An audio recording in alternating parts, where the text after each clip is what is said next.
Hello everyone, welcome to my YouTube channel Pedia Diaries. मैं हूँ doctor Gunjan Gandhi, आपकी paediatrician and neurologist, और मैं दूंगी करेक्ट इन्फॉर्मेशन हर बार, स्पेशली रिगार्डिंग आपके बच्चे की हेल्थ रिलेटेड। आज हम बात करने वाले हैं एक ऐसे टॉपिक के बारे में जो हर पेरेंट कभी ना कभी फेस करता ही है, लेकिन ना उसको सही से उसका ट्रीटमेंट आता है, ना ही समझ में आता है कि इसको लिए डॉक्टर के पास जाए या घर पे ही इलाज करे। मैं बात कर रही हूँ एक कॉमन प्रॉब्लम की, जिसको कहते हैं कॉन्स्टिपेशन, यानी कि कब्ज। कॉन्स्टिपेशन एक ऐसी बीमारी है जो बहुत से बच्चों में होती है।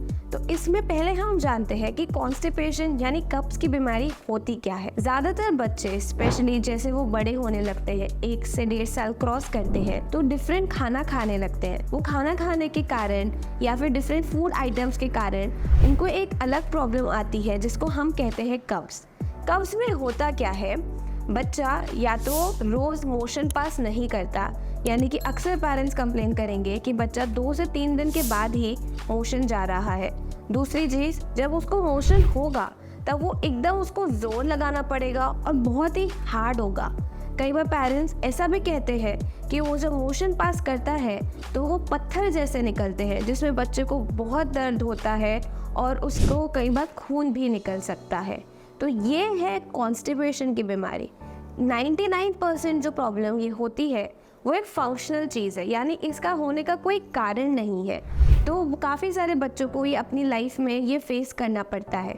इसमें अक्सर पेरेंट्स कंफ्यूज हो जाते हैं कि इसके लिए डॉक्टर के पास जाए या इस पर घर पे ही इलाज करे या ये टाइम के साथ ठीक हो जाएंगी।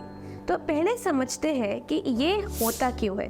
तो कॉन्स्टिपेशन जो बीमारी है, यानी कब्ज की जो बीमारी है, उसके कुछ कारण हैं। सबसे इम्पॉर्टेंट रीज़न है अपने डाइट। ज़्यादातर बच्चे जब दूसरे टाइप का खाना खाना स्टार्ट करते हैं मम्मी के दूध के अलावा, उसमें ज़्यादातर चीज़ जो की होती है वो मैदा की होती है या दाल होती है या फिर उसमें रोटी का यूज़ होता है। बट जो हाई फाइबर डाइट होती है, जैसे कि कच्ची सब्जियां, कच्चे फ्रूट्स, होल ग्रेन्स, ये अक्सर बच्चों को दिए नहीं जाते। या फिर बच्चे जैसे जैसे बड़े होते हैं तो ये सब चीज़ें खाना में परहेज़ लाते हैं, उनको स्पेशल चीज़ें जैसे बिस्किट, वेफर्स, ये सब पसंद आते हैं। तो मेन एक रीज़न हो जाता है डाइट। दूसरी चीज़ होती है आपकी स्ट्रेस, एंग्जाइटी। कई बार बच्चों को डर लगना, माँ बाप का घर पे ना होना, ये जो टेंशन होता है उसकी वजह से भी बच्चा मोशन पास नहीं कर पाता। तीसरा कारण है लो फिजिकल एक्टिविटी। आजकल की दुनिया जो कि पूरी तरीके से मोबाइल पे है, लोगों की स्पेशली बच्चों की फिजिकल एक्टिविटी रिड्यूस हो गई है। वो घर पे बैठ के टीवी देखते रहेंगे या वीडियो गेम्स खेलेंगे या मोबाइल पे रहेंगे। इस कारण जितना रिक्वायर्ड एक्टिविटी है, जितनी रिक्वायर्ड बाहर घूमने का है, वो नहीं हो पाता, जिसकी वजह से भी कब्ज बढ़ जाता है। अब ये वो चीज़ें थी जो कि आपके फूड एंड लाइफस्टाइल पे डिपेंडेंट है। पर कुछ चीज़ें होती हैं जो कि बीमारियां होती हैं, जिनकी वजह से भी ऐसा होता है कि बच्चे मोशन रोज़ नहीं करता।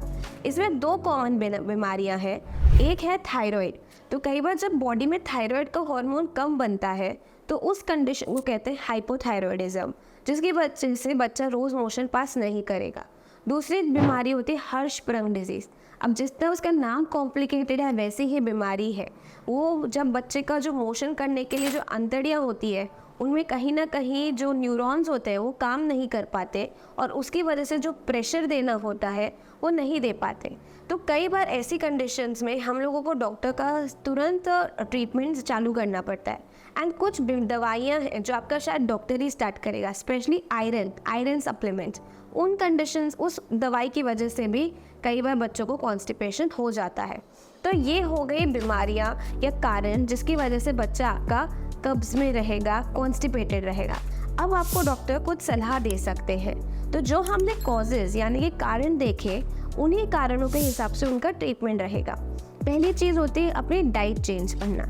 अगर आपके डाइट में एटलीस्ट 4 से 5 टाइम कच्ची सब्जियां, फ्रूट्स नहीं है तो इसको इंक्लूड करना चालू करें।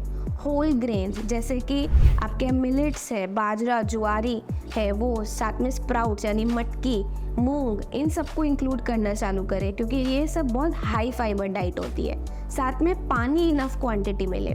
जब बच्चे के पेट में कम पानी होता है तो वो जो स्टूल है यानी जो मोशन है वो भी सूखा निकलता है, जिसकी वजह से बच्चे को बहुत दर्द होता है।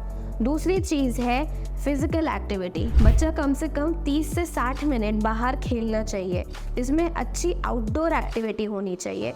वो भी आपका जो पेरिस्टाल्सिस है यानी अंतड़ियों की जो मूवमेंट है उसको इम्प्रूव करेगा।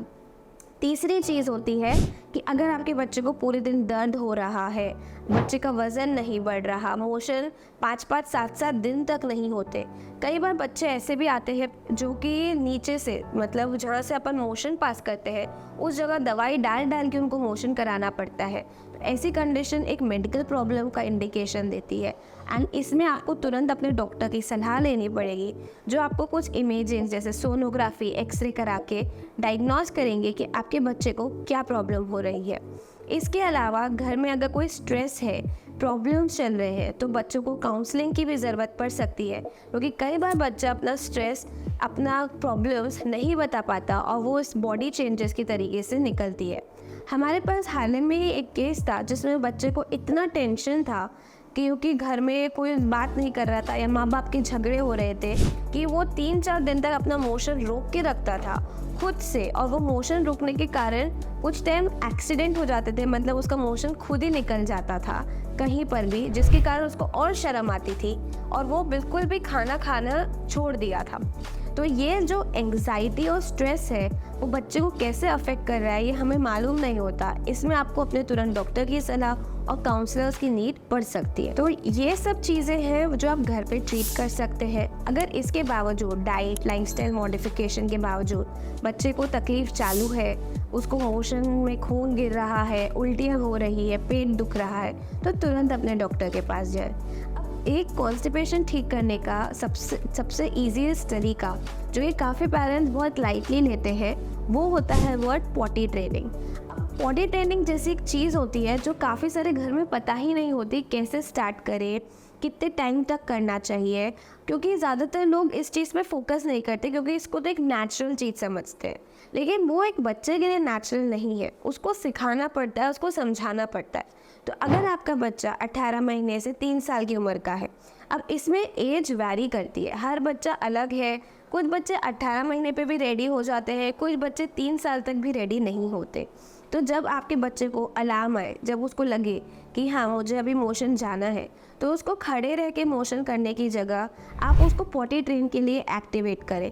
आप उसके लिए प्रॉपर इक्विपमेंट यानी अच्छी जो पॉटीज़ या इंस्ट्रूमेंट्स बाहर अवेलेबल हैं उनको लाएं, उसको एनकरेज करें कि इस पे बैठो और उसमें प्रेशर कैसे लगाना है। तीसरी चीज़, अगर उनसे नहीं होता है तो उसमें पॉजिटिव रीइंफोर्समेंट, मतलब रोज़ रोज़ उसको ट्राई कराना है, हमेशा उसको एनकरेज करना है ताकि उसको इस चीज़ का स्ट्रेस ना हो, और जब वो अच्छा करने लगे तो उसको एक रेगुलर हैबिट में कन्वर्ट करना पड़ेगा। आप एक बार इसके ट्रेन करने लग जाएंगे अपने बच्चे को तो उसको कॉन्स्टिपेशन जैसी प्रॉब्लम से भी छुटकारा मिल सकता है। तो पेरेंट्स, कॉन्स्टिपेशन एक ऐसी प्रॉब्लम है जो ज़्यादातर पेरेंट्स अपनी लाइफ में फेस करते ही हैं। इसका ट्रीटमेंट काफ़ी इजी है, ये कारण इसके काफ़ी कम है। 90 से 99% बच्चे घर पे ही या साधारण फिजिशियन के कांटेक्ट में आके ही ठीक हो सकते हैं। बट अगर कभी भी आपको लगे कि नहीं ये प्रॉब्लम बढ़ती जा रही है, मेरा बच्चा नॉर्मल सादा मोशन का इशू नहीं है, तो हमेशा एक स्पेशलिस्ट की केयर डेफिनेटली लें। तो पेरेंट्स, अगर आपको इसके बारे में और कुछ डाउट है तो प्लीज़ कमेंट में अपना क्वेश्चन छोड़ें। क्या मेडिसिन दे सकते हैं, क्या मेडिसिन नहीं दे सकते, वो इस वीडियो का मेन रीज़न नहीं है, तो वो मैं आपको इधर नहीं बताऊंगी। पर अगर कोई भी प्रॉब्लम है तो आप डेफिनेटली कमेंट करें and subscribe to my channel. Thank you.